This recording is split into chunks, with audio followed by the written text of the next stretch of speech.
Welcome back to another episode of Words of the Wise. Today I have Chief Tierney from Hatfield PD. He is on the executive board for the Montgomery County Police Chiefs Association and has over 40 years experience in law enforcement. Welcome to the show, Chief Tierney. Thank you so much for being here. Thanks very much for having me. Of course, we're coming up on almost 41 years in law enforcement. It's approaching very quickly. Did it go by fast, or do you feel like it's felt like 40 years? No, and as I approach, I have 3 years left, and as I approach that, and I reflect back, it seems even more so how quickly it went by. And I try to impart that upon many of the young people around here that don't blink, because much like life, it goes by very, very quickly. 100%. I've been thinking that in my life too, kind of looking back and being like, wow. And when you are younger, you don't have that foresight. You never think that retirement or, a certain age is going to approach. And then before you know it, you're there. So I think it is important for younger people to understand, enjoy the moment and understand. Like for me, I don't think I knew some of the best times of my life were happening until I look back on them. And so, trying to be more present in the moment and understanding like this, your youth sometimes is some of the best times in your life, and it goes by quick. That the times of youth are fleeting. And you're right. When you go through it, you think, there's always more tomorrows. Doesn't matter about today. Yeah. And then realize, your longevity is coming to an end, both in a career or in life. You realize you only have what's behind you is much greater than what's in front of you. It's pretty daunting. Yeah. I had an experience yesterday, and this is maybe an offshoot topic, but I was teaching at an academy and they were all so young. And, I've gotten to the point where I'm looking at them and I'm like, oh my gosh, like they all just look like babies. They're all, like in their 20s. And I had a young man come up to me and he was asking me about some mobility stuff. And he's like, I just really want to focus on my physical mobility because I want to be able to walk when I'm 40 years old. And I looked at him and I was like, let's up that number a little bit. Let's try for 80, I'm pushing 40. I'm like, I think that it's, you should be okay at 40 walking, but it's interesting, when you're younger, you think that 40 is so old, and then you don't realize like you have so much more to give than that. But these young guys that aren't thinking past 40, they're thinking like, oh, I just want to be able to walk by 40. It's really interesting to me.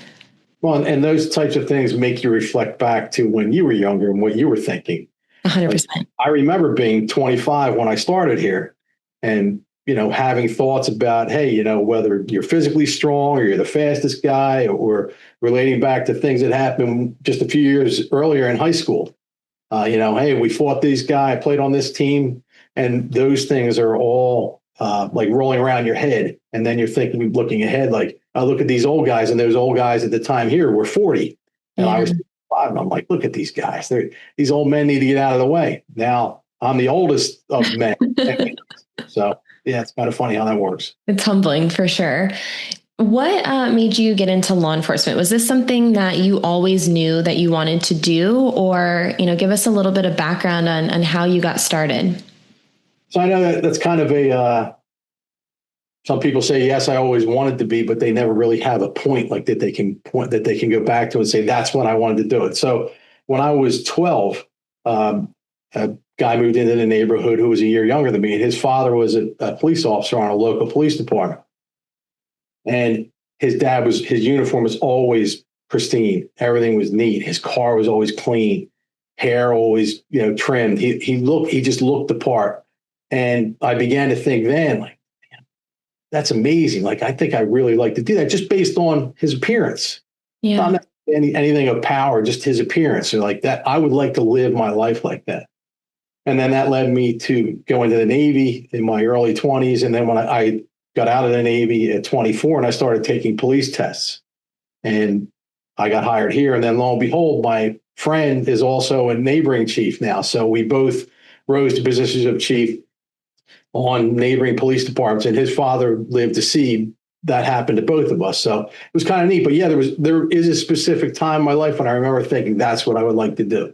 Yeah, that's awesome. That's really cool that you both took that same trajectory and now you're both in these positions of leadership together. I don't think I've ever heard a story like that before. I've heard of like, siblings and, and then the competitiveness of that and one being chief and one not, or, what have you. But it was just the appearance, or was it the way that he, presented himself, or like what he represented? Do you remember thinking like beyond like what he looked like?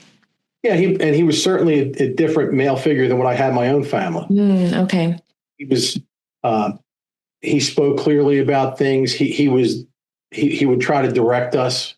So what wasn't going on at home, I was getting elsewhere. So there were just things about his personality. He certainly had an air of authority about him. So that was attractive too. Even in a young person, you're like, wow, like look at this. I saw the way that other people looked at him. Mm-hmm. There were many things swirling around that kind of went into the pot of ingredients toward, hey, I think I want to do that. But yeah, and plus he seemed like a good dad too. I mean, everything I knew about him, I saw the way my friend was, how he was being raised, and I thought, yeah, he seems like a good man as well. So I'd like to be that kind of man. Yeah, I think it's so important in life to surround yourself with people that you strive to be like. And I've had many times in my life where I've looked around and I'm like, man, I don't want to be like anyone here.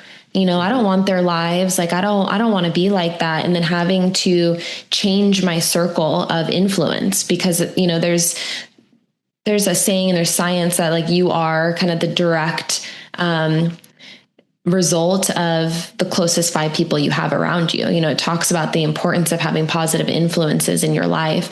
And I think that I had so many bad influences in my life that when I was younger, I wish I would have had that. I wish I would have had someone that I'm like, man, I want to be like that guy. Because I think that a lot of people, especially if you grow up in maybe a more challenging, childhood situation like I did, but it's like, how can you surround yourself with positive influences and mentors that are going to help to set the trajectory for your life in a positive way?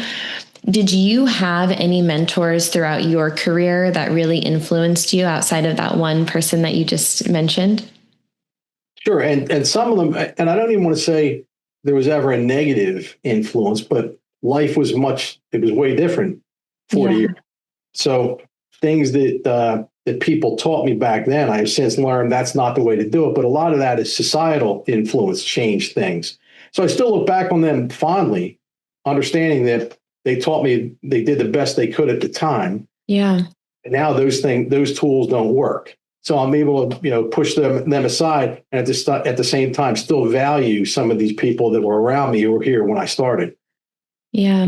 I think that's a really important note because there's no ill intent, right? If you're teaching what you know in the best way that you can and the things that you were taught and things change over time, it doesn't mean that that person was a bad mentor by any means. It's just things change. So I think that that's a really important topic. And I know that you mentor young guys and girls in this career.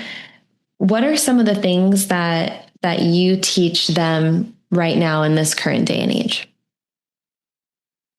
Really, I think before you can teach people how to go straight ahead, you have to talk to them about some of the pitfalls that lie ahead and how to go around them. Sometimes you have to go through them in order to learn, but a lot of times it's best if if you can recognize. It's much like learning how to drive. Younger drivers have quicker reactions, but they don't have the experience. Older drivers can sometimes look ahead and say, I see what's coming. Mm. Same thing in trying to teach people about policing or life in general. Like, watch out, if you do this, it's very possible this is going to happen, and you're not going to like the outcome of that. Uh, and a lot of that comes down to we talk to about how we treat people around us, how we treat people inside the department, outside the department, people who are in distress, people who aren't in distress. It's all about it's a people subject. And I wasn't taught that in the beginning. So that wisdom has come to me over the course of 40 years that I can now impart upon others. So with the young people around here, we talk about that a lot, whether it's face to face, whether it's emails, whether it's training issues, passing on down the line things that I see as I look through reports and so on, or I look at body cam videos now, we can look at them. There are always lessons to be taken out of those things. And I can relate back to a time in my life and say, this is what worked for me. You have to decide what's best for you. But I'm just trying to tell you, guide you that this is probably going to be the outcome. You have to be the decider of that outcome. But please listen to me in the process. Have you heard the expression, the only way out is through? I have not, but that's a good one. Yeah. Yeah. I thought about that when you said that, like when you're like, sometimes you have to go through it to understand some of the things. And, it's also in the context of wellness, right? Like if you're struggling with challenging things, you can't avoid it. You can't like escape from it. The only way out is to like address it and to go through it. But I do think that experience is one of the best teachers. And there's so many things that I thought I knew when I was younger. And I think that mentorship and people like laying that path is so important to give you like clear expectations, right? I wish in a lot of times in my life, I had someone saying that, hey, like, this is what I went through. And here are some of the things that you might see, and setting those realistic expectations for, what's to come. I also think sometimes when you're younger, maybe you're, again, kind of going back to what we said before, you're not really thinking in those terms. It's like what's happening right here, right now. And sometimes you have to experience those things yourself to like fully understand and learn from those things. How do you like set those expectations for the reality of the job with someone who maybe hasn't experienced that or had the opportunity to learn those things yet? I think it really relates back almost to like parenting. You tell your children, don't do this because you might fall or whatever. And it's really kind of the same thing even with adults. You're telling them, I've been there. This is my experience. I'm giving you caution, but at the same time, I'll relate back to what you just said, the metaphor you just said. They have to learn on their own. So, but you want to have the seed in their mind so that when they're going through it, there will be a moment of recognition, like, I heard about this and I was told this was going to happen, and now here I am. So where do I go from here? So you're trying to prepare them for the where do I go from here part. They may trip, they may fall, but then where do they go from there? So I think they're the things that you try to make where there's a light switch that does go off and they recognize that what you said probably was right. And now they're going to learn. They have to determine the lesson they're going to take out of that. 100%. Do you think that having these conversations early in the career can impact their wellness and longevity throughout the career? Sure. And, certainly we have a smaller department, so it's easier for me to do. But even before we hire people, and it's a long process because we're a civil service community here in Pennsylvania. So I can't just interview people and hire them. There's a very large process. And then the Civil Service Commission actually dictates who we can hire. I'm on the phone with those people as soon as I realize we're going to hire them, and I'm already letting them hear my voice. I'm calling and telling them we're looking forward to being here. I'm already setting the stage for what's to come. Right. And I've gotten very positive feedback out of it. They come in and like, I've been interviewed in places before. I've been offered a job in place before. The chief never took the time to call me.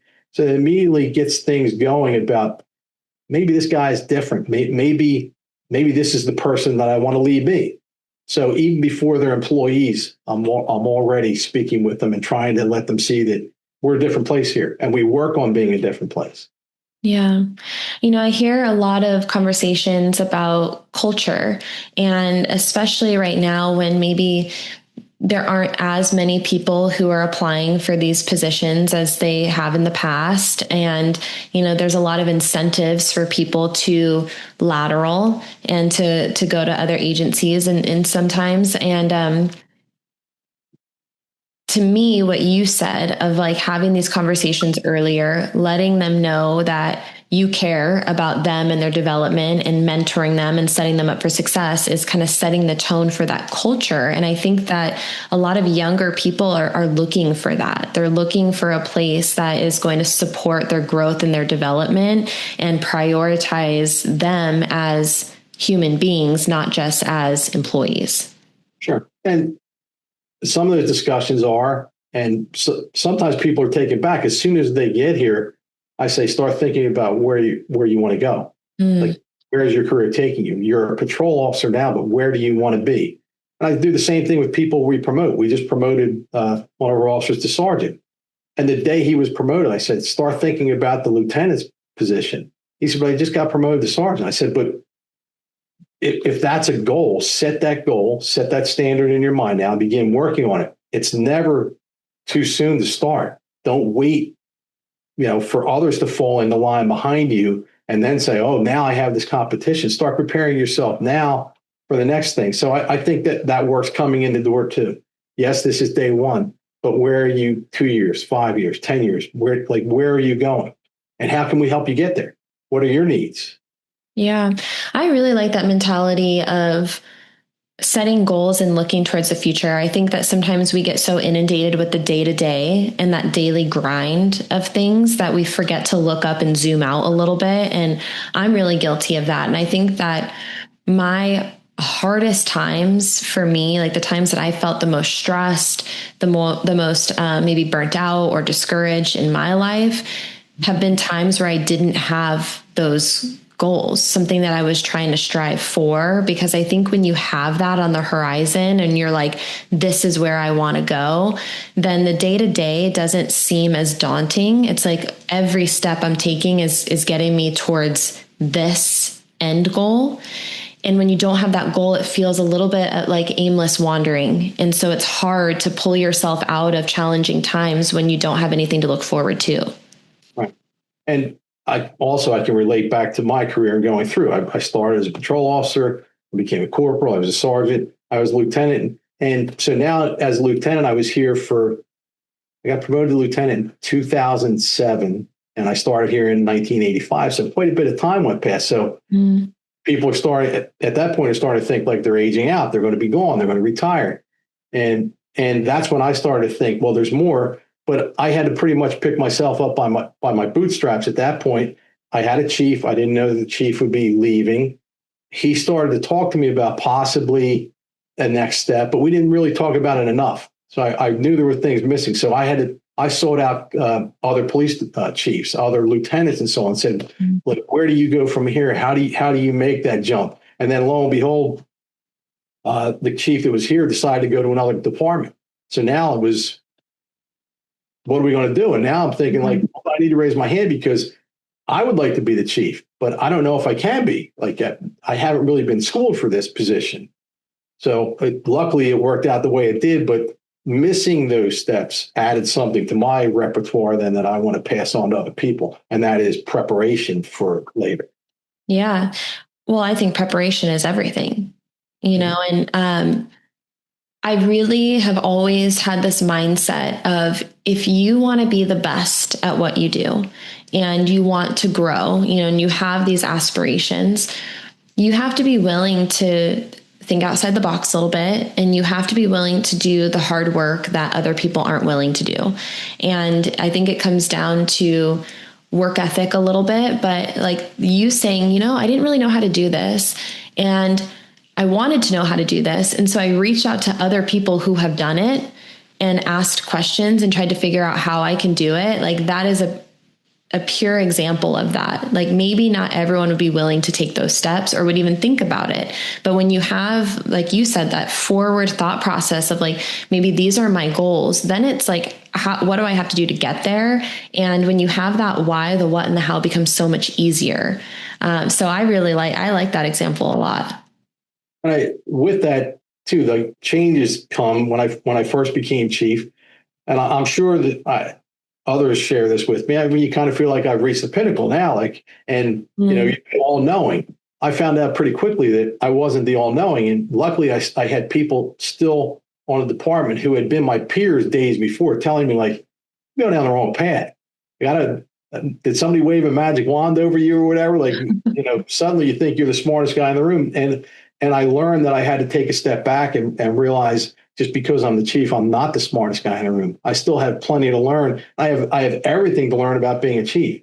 And that some arguments we had in the beginning, I think actually steered me off in another direction, let me look at myself, listen to what other people had to say about me, took a lot of criticism, and that began to change me, and I hope for the better, and that led me to be the chief I am now, which I think I'm a pretty good one. I mean, it sounds like it to me. I kind of on that topic, I'm interested to hear, maybe what are the qualities you think leadership should have? Because, you saying having the ability to self-assess, to listen to other people, and to maybe have a sense of like humbleness, being like, man, like maybe I don't know everything, but what are maybe some of the top like 3 to 5 leadership skills that you think are really important? You mentioned the top one being willing, not just willing, being able to listen to other people, and being willing and able to listen to things that maybe you don't necessarily agree with. Because maybe there's a middle ground. And if you're not willing to even open the door to that, and it's just your way or the highway, you're destined for failure. I think being a little bit self-deprecating too, being willing to not to say, hey, I'm the chief and you have to say A, B, or C to me or address me in a particular way. That you have to be willing to maybe entertain some joking around, some camaraderie with the people. You can't let camaraderie fade just because you're the guy in charge now. You should be able to walk in a room and a person who said something off color to you 2 years ago should be able to say the same thing to you now, because at the end of the day, we're just human beings trying to do a job here. Yeah. I think being concerned for where the organization is as a whole, and obviously for the people in general, because they make up the organization, and everybody has different needs, different wants, different hot button issues in their life. I think you have to be attentive to those things. Where else can we go from there? Being present. Being present, where you can walk into a room and say something to someone about, hey, how's your new son doing? How's your wife making out? People like when they know that you know things about them. Even if they haven't told you, they like to learn that, hey, the guy really does know about me. And hey, he asked, he does care. I think that means a lot. Yeah. Being available. The time might be inappropriate for you as the leader, but it's that when somebody needs something, whether it's an answer to a question or, hey, I just got a call that my mom was in an accident, I need to go. Like for somebody to make a decision, to be available for those things, say, just go, we'll figure it out. I think that's very important, that people appreciate that especially available, like if you show up at a scene where you normally wouldn't show up, and all of a sudden you're there saying, what can I do to help? Not I'm here in charge and I'm going to make the decisions. What can I do to help at this point? Yeah. I like those. I think those were perfect. When you and I talked offline a little bit too, and this, I think all ties in really well together in leadership and culture. You said that you reach out to people when they need things. You said that like if they're sick or they're injured, you might call them or send them flowers or, just really try to put in the effort to show that you care. How important do you think that is? And what has been the response to those efforts? I think it's crucial to be like that. And I would probably get a lot of pushback from other chiefs because, I hear a lot of, they think it shows weakness or something. And I disagree. I think it shows strength in caring. So sometimes when you do something like that, if somebody's out sick or somebody has a death in the family, send flowers. At first, it's shocking to some people like, oh, I don't know what to do. Like, well, just say thank you. That'd be fine. But then once they get immersed in the culture of a department, it's like that. And like, I think that's an everyday thing. It's not just a matter of being there when someone is in need. It's a matter of, again, sending a text. Somebody is out injured for a couple of days, even sending him a text saying, how are you making out? First they'll be like, oh, I'll be back to work when I can, Chief. And I say, that's not what I'm asking. I want to know how you are. So once you set the stage for that, then those people tell other people, hey, I heard from the chief, or I heard from the lieutenants. I got candy, I got candygram, I got fruit, I got flowers. My wife got well wishes for when her mom passed away. Those things that's all immersive every day. And I think I said to you again when we were offline, it's not a matter of sending somebody to a class about wellness or sending somebody talking to have a seminar somewhere about something. It's an everyday thing that is emoted throughout the building. And I think people begin to feed into that, understand that, and appreciate that. Yeah. Well, and you said earlier too that this is I'm going to say quotes, this is a business of people. Like these are people that we're dealing with, and I think that sometimes that message is forgotten, in the day to day. And for you to have the ability to see and support and value the people within your organization as people is so important. There isn't anyone that I've ever talked to that doesn't want to feel valued, that doesn't want to feel important, that doesn't want to be supported by the people around them, especially in leadership, and to work somewhere where the people who are in those leadership positions are on a consistent basis showing you that you're valued and that they care is huge. And so I really appreciate that sentiment of it's not just every once in a while, it's an everyday effort for people to understand their value. And that relates back to one of your initial questions too. So I learned some of that earlier in my career from prior chiefs. They were nowhere near where we are now, but I felt that they were above everyone else for their time. Again, where society was. It'd be very strange 40, 50 years ago for a police chief to do something like that because it's supposed to be, top of the mountain and, all knowing, whatever. And the seeds of that were planted. I think I've grown from that. And I hope the next chief is even beyond me, does things I haven't even thought of. But we're kind of positioning ourselves for the next chief or whatever coming from here. I'm hoping that person has learned the lessons from me on the way up. And then we talk about those things, myself and the lieutenants, we talk about those things and how we can do better in the future. So I'm looking forward to seeing the next step as well and see where that grows to. Yeah, I am too. Do you think that there's a balance between like leadership and accountability and vulnerability and supporting your people? Is there a balance, or do you think it's just all? I don't even know how to finish that question, but I think that you understand what I'm asking. I think there's an inner balance to that, but I think that when it comes out in the public, it all comes out together. So when we have a promotion or when we hire new people, when people retire, we have public affairs with that, and people see what they hear what we say about them when we read about their career. We don't just say, Joe started in May of 1986 and left here. Like we say personal things. We bring up events, moments, things that made us laugh during our careers, things that we went through together that made us cry, deaths of officers. Like we bring those things up. So like those moments are very public, emotional things.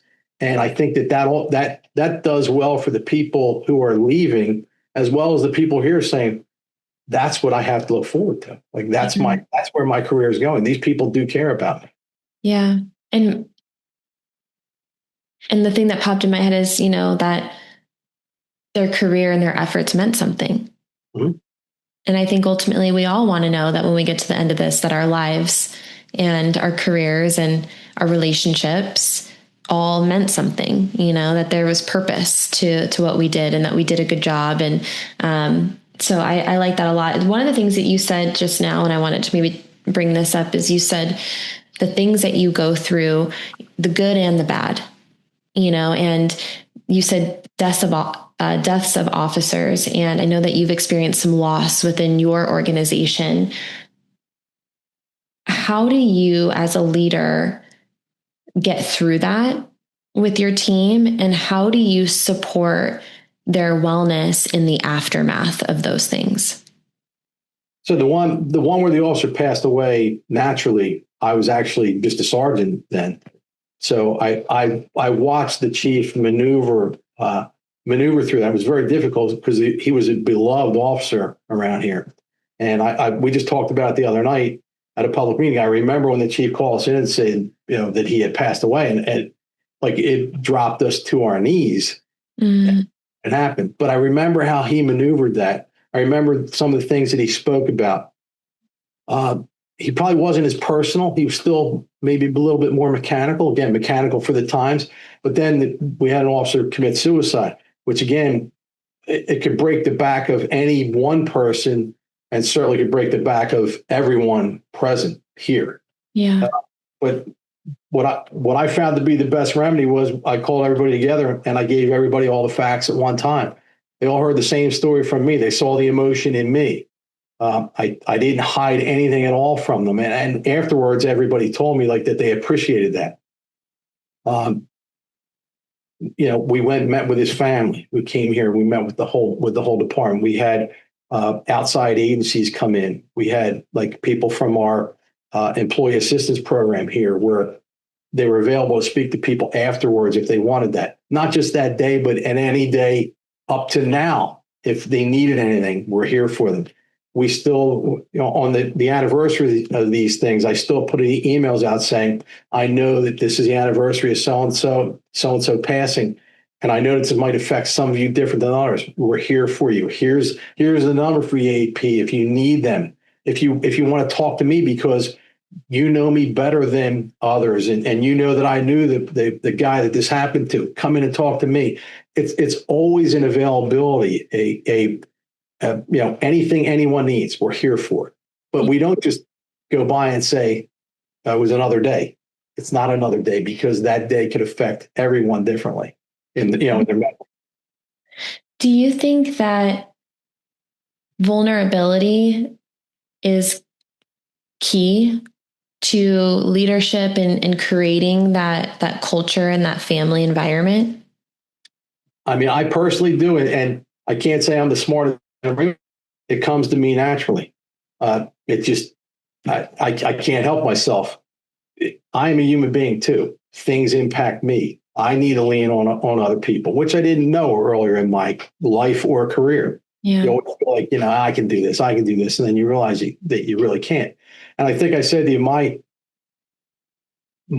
comment is always policing is peopling. Well, I'm a people too. So I have to police myself. I have to be policed, meaning I need to be peopled. I need to be cared for. I need people to understand me. I need to understand other people. It's all so intertwined. And I think any head of any organization that takes personal out of it is losing the day. I think you have to be able to show that things impact you too. Yeah, that is a really important reminder, especially in leadership, because I think that you also forget to take care of yourself and forget that, you also need all the things that everyone else needs. And of course, you have maybe a different responsibility within the organization, but I like that reminder that you're also a human being and you need things too. And, we hear this thing all the time on LinkedIn or social media or whatever, where it's like, this sentiment of you guys are a family. And I think that if you're going to say that you're a family, then there has to be certain actions that display that culture. And, you would expect your family to support you in the hard times. You would expect your family to say happy birthday or to recognize, different days and milestones or tragedies. And I really like that it goes back to what we said before of like, it's an everyday thing to create the culture, to create that environment, to support each other, to cry together, to laugh together, and to understand that regardless of your role within the organization, you matter and you deserve the same respect and resources as everybody else. Yep. That's that's pretty much the way it rolls out. And when this all started happening like that, and I realized some of these things, you wonder, like, is that going to work? But you're never going to know if you don't try. And like I said, I know we have 32 officers here. It's a lot easier than a 3,000 member department. I still think the same product could work on a large department. It's just a matter of levels.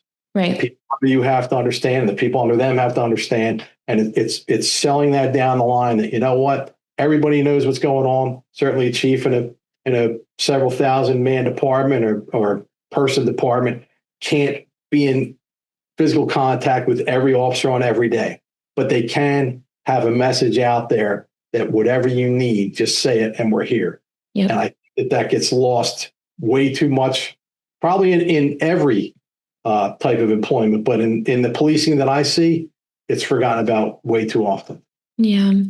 One of the things that you said to me, and this is maybe, from an officer perspective, but you said that sometimes the biggest challenge for officers is often themselves. What did you mean by that? Sometimes believing in themselves, obviously, like anything else. What's like an athlete? An athlete wants to feel that they're the best, that they can perform to the standards necessary. I think that's different than it used to be, because before, years ago, we came and we were told, we were given a badge and guns to do your job. Now people want to know about, am I actually doing my job? What type of standard am I reaching that standard? And since people are raised differently now, we have to convince them that you are capable of doing this, and you are doing a good job, or here's where you tripped, and we're going to correct this. We're going to help you get through this. Yeah. So I think it's believing in themselves. And again, that's a societal thing. When I was a youth, like I said, we were just told, just forge ahead. That doesn't work with today's youth. It doesn't work with people who are half my age. It's just, things change, and we have to be aware of those changes. What else? Knowing that they're free to talk and free to voice their concerns.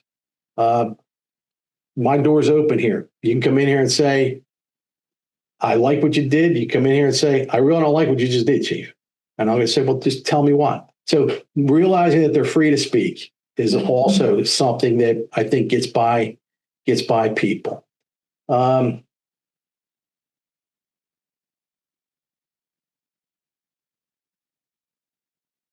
Believing in the people around them as well is sometimes a stretch. When we mix people up, and I go back to, I was left with the same sergeant at one point for 4 years in a row. And we butted heads the whole time, and nobody ever put any thought into, maybe these guys just can't work together. Like there's an issue. And we actually think about who we're putting, like we think about personalities when we're trying to build squads around here. Understand that sometimes you're going to have to cross paths with people, but we do look at what are some of the pluses and minuses if these two work together or these three work together. We think about that. So getting input from officers, getting them to sing out about things that are concerning to them is very important.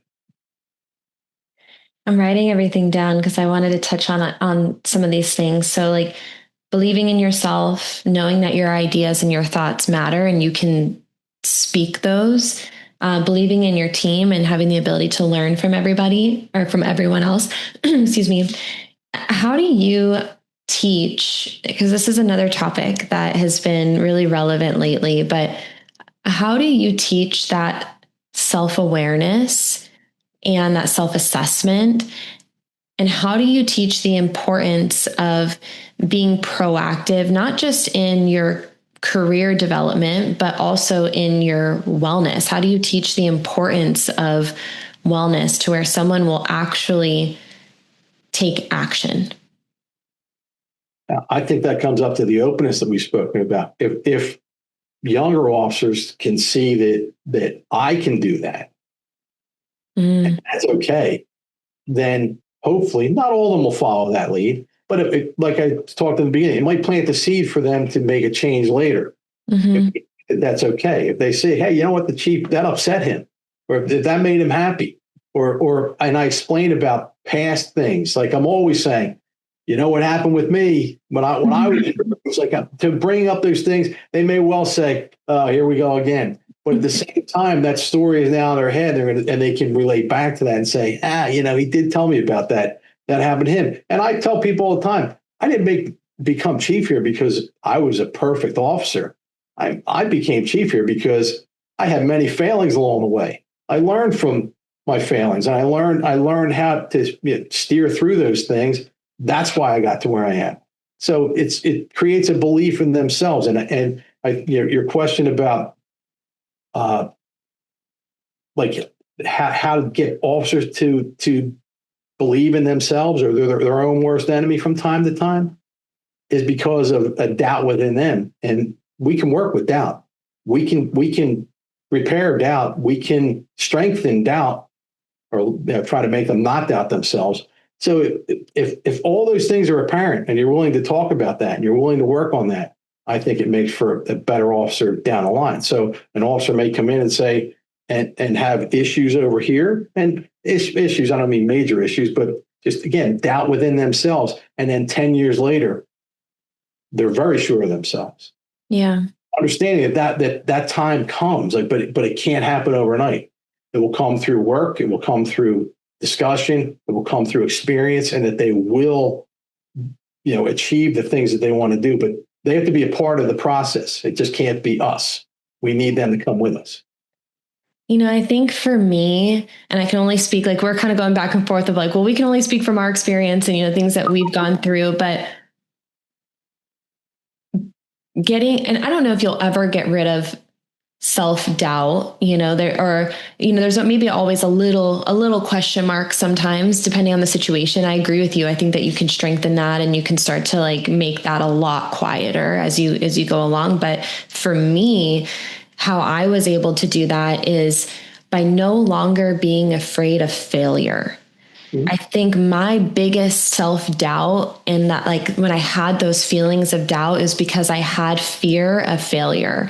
And no one wants to fail, right? Like, I think that is something that's so scary. And we're always trying to like walk through life of like, well, I don't want to make a mistake. I don't want to fail. Like, I don't want to, embarrass myself, or I don't want to, I don't want other people to look at me differently, or whatever it is. And I think that through experience and through time, there's always going to be failures, big or small. There's always going to be things, because we are humans and we are imperfect, and there's always going to be things that happen in our life. But I think that if we can start looking at them with more of like an open mind and more of a receptiveness, of course you want to do the best you possibly can, but understanding that if you do trip or fall along the way, that those are really, really good growth and learning opportunities. And the more you can grow and learn from those things, the more that you can like not make that same mistake again, right? Like, that's the idea, is that you learn from it and then you don't do that again.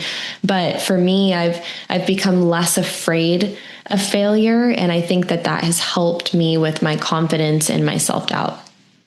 Well, and that's, again, goes back to being willing to share those circumstances. As a leader, you can't always tell them the success stories in life. You have to tell them everything that's going on, the times that you did trip, the times you fell, the times you failed. Mm-hmm. Because then people start to believe, well, if he did that, that might be out there for me too. Not necessarily police chief, but doing whatever. They may leave and become something else. I think those lessons will stay with them. And we talked about this offline, and that goes to building a family. And the police department is a family.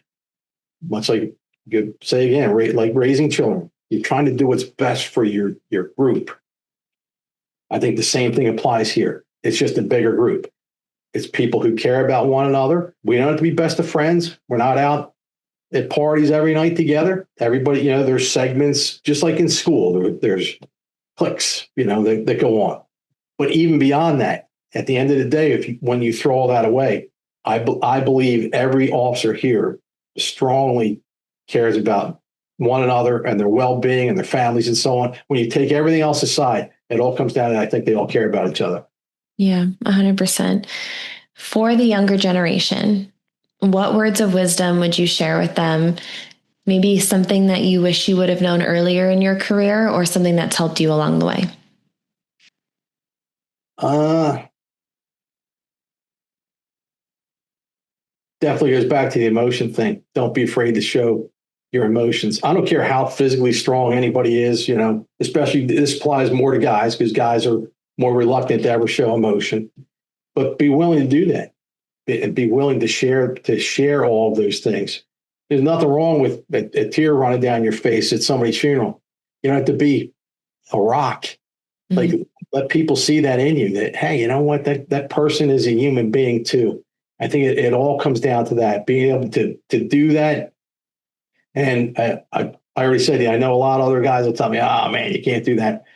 I really don't care what other people say, because I care about here. I care about how we are. And then I think that then projects well into the community. So I think the willingness to do that, to take a step back and say, I will absolutely expose myself to this group. I'm going to let them see that I too am just a human being. At the end, and if everybody operates on the human being level, policing is peopling. We're all people. We can all get through this thing together, and we do need each other. We need the people within the department. We need the people in our community. We need our political leaders to all just be understanding that we're people. And it may seem simplistic. It's very difficult to get there, but in the end, it really is a simplistic result. Yeah. Thank you. Sure. You're very welcome. Thank you for your time. Thank you for your words of wisdom. I really appreciate you being here today. Thanks very much for having me once again. Anytime. Of course.